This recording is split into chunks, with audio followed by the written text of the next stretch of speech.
Thanda ukulibingelela lonke izihlobo ezithandekayo ngegama lenkosi yethu Jesu asifelayo.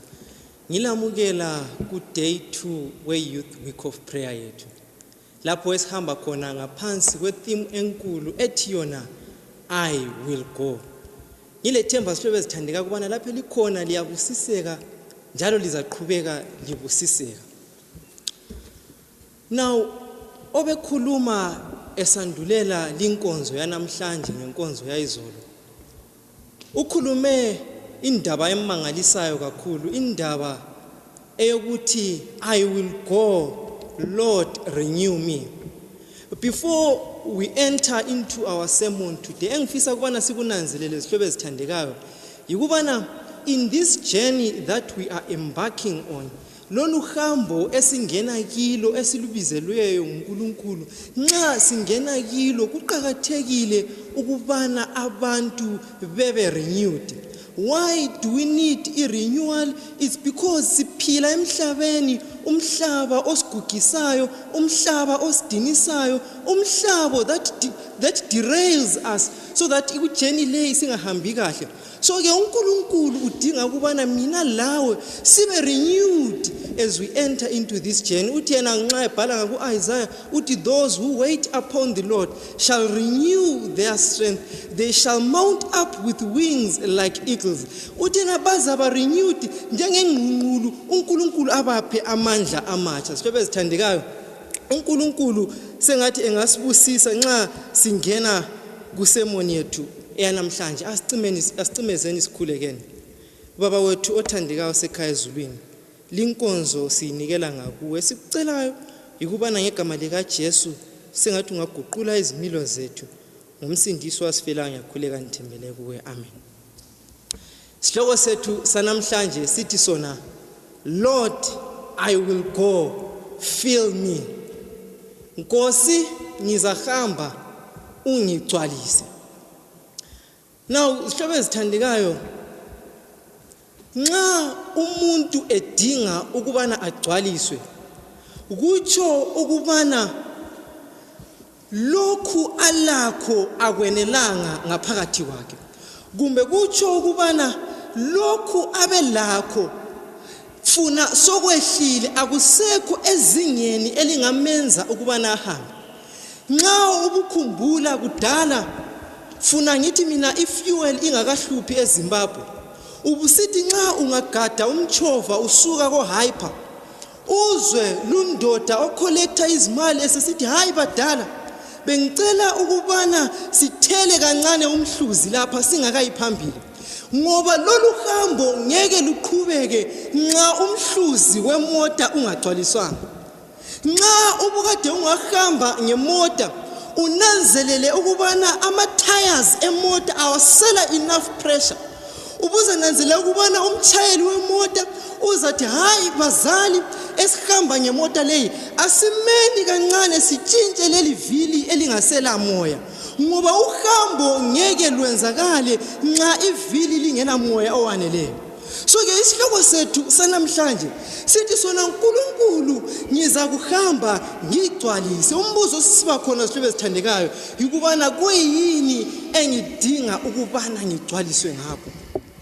uJesu nxa wayesesuka lapha emhlabeni esebuyela ekhaya ezulwini, uthi zwanini lapha ngiyahamba ngiyabuyela ngiyekhaya kuBaba, kodwa kangiyikulichiya lodwa, ngizakulichiyela umoya oyingcwele ukubana abe ngumduduzi wenu. Umoya oyingcwele ofanayo kunguye oza kusigcwalisa, kunguye esimchiyelweyo ukubana in this journey esiphakathi kwayo siyenelise ukubana sihambe siye phambili. uJesu ngelinye ilanga nxa esuka eJudiya esiye eGalili, iBhayibheli ungalibala ngaku John chapter 4 lithi lona uJesu wasedlula eGalili wasehlala emthonjeni, umthombo kaJakobe. Elesikhiwa iBhayibheli lithi lona he sat at Jacob's well. Nxa uJesu wayesehlezi khonapho, iBhayibheli lithi lona wafika umama ogama lakhe alichasiswanga kubana wayengubani, kodwa iBhayibheli lithi lona lumama wayengumama waseSamaria, the Samaritan woman. uJesu wasesithi kuye lumama, akunginike amanzi ukubana nginathe. Lumama uyambuza uJesu uthi, ndoda, ungathi ngunika amanzi okubana unathe njani? Awazi na ukubana amaJuda lamaSamariya akudlelani? Uquma indaba ende ibe mfitshane ezihlobo ezithandekayo. uJesu uyambuza lumama uthi, aluba ubusazi. Actually uyamtshela uthi aluba ubusazi ukubana lo okucela amanzi ngubani, ubuzakwamukela lawo manzi, ngoba lawo manzi azakunikeza wona ubuzathi ungawanatha ungaphindi wome futhi. Izihlobo ezithandekayo, empilweni zethu esiphila kizo sidinga amanzi adlula amanzi esiwaphiwa nguCity Council. Sidinga amanzi azafinyelela inhliziyo zethu, amanzi azafinyelela impilo zethu, amanzi azehla ngayo yonke imithambo yethu, amanzi azakusigcwalisa asenze siphinde singomi futhi.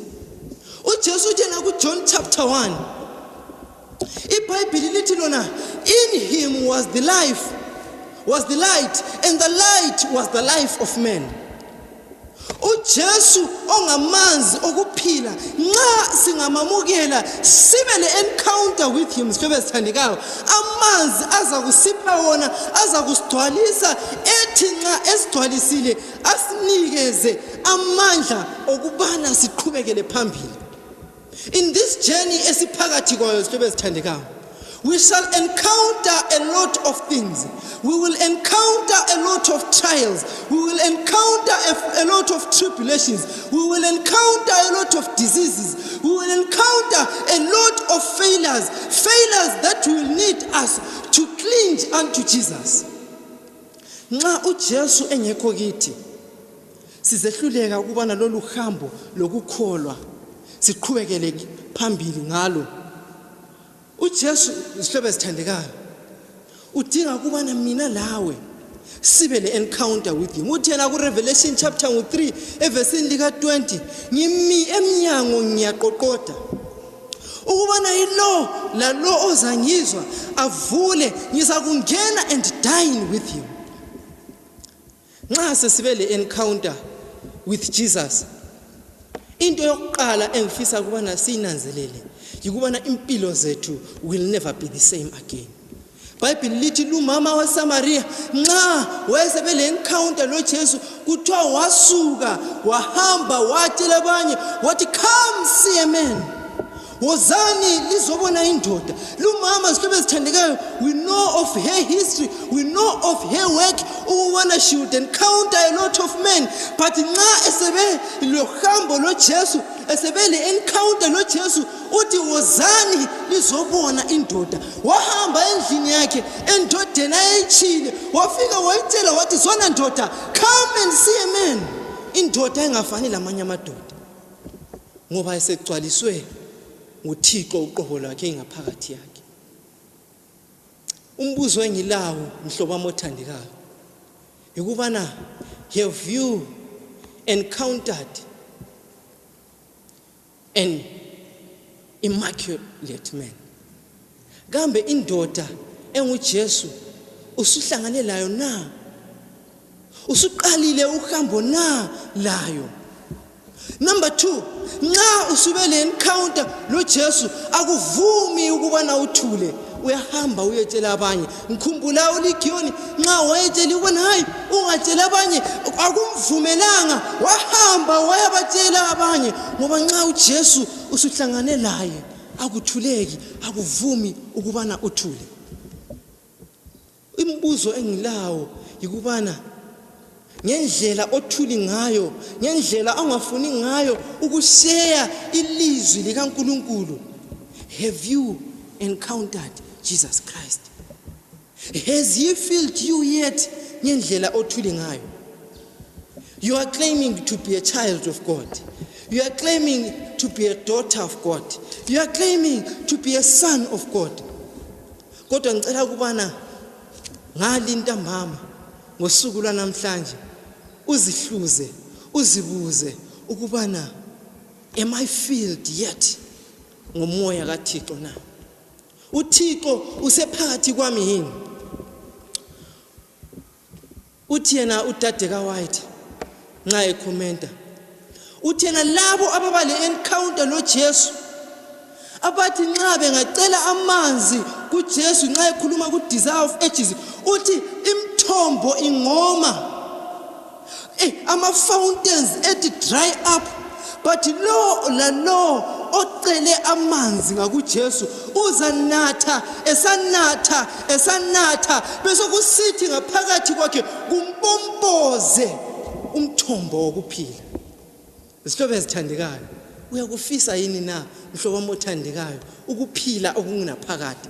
Lokho ukuphila ungakuthola kuphela ngokwamukela impilo engunaphakade, amanzi okuphila atholakala ngakuJesu Kristu umsindisi. Ngalintambama, ngaliviki esiphakathi kwalo, as we look upon uhambo esiphakathi kwalo, uthi yena uJesu, go ye therefore unto all nations and make disciples of all people, baptizing them in the name of the Father, the Son, and of the Holy Spirit, teaching them to observe all that I have taught you. And lo, I am with you even unto the end. Nxa sesigcwalisiwe ngumoya oyingcwele, nxa uThixo esesigcwalisile phakathi kwalolu hambo, akasoze aphinde asichiye futhi, akasoze aphinde ahlukane lathi. In each and every step of the way, God will be with us. God will guide us. He will hold us ngesandla asincedise to pull through. Bible lithi lona abafana abathathu nxa babewele emlilweni, he was already there because they were filled ngomoya oyingcwele. Do you wish to be filled? Uyafisa na mhlobo wami othandekayo ukubana ugcwaliswe? Nxa kuyisifiso sakho lesi, ngicela ukubana lapha ukhona uvule inhliziyo yakho as we enter into a season of prayer. Uvule inhliziyo yakho ucele ukubana uNkulunkulu athele umoya wakho engcwele ngakuwe. Asikhulekeni. Baba wethu oyingcwele osekhaya ezulwini, siyafisa ukugcwaliswa ngomoya oyingcwele. Siyafisa ukubana kungabi yithi kodwa kube nguKristu. Esikucelayo ukubana in our weakness may your strength be perfected in us. Ngegama likaJesu osifele emthini waseCalvary, ngiyakule kanti mbele kuwe. Amen.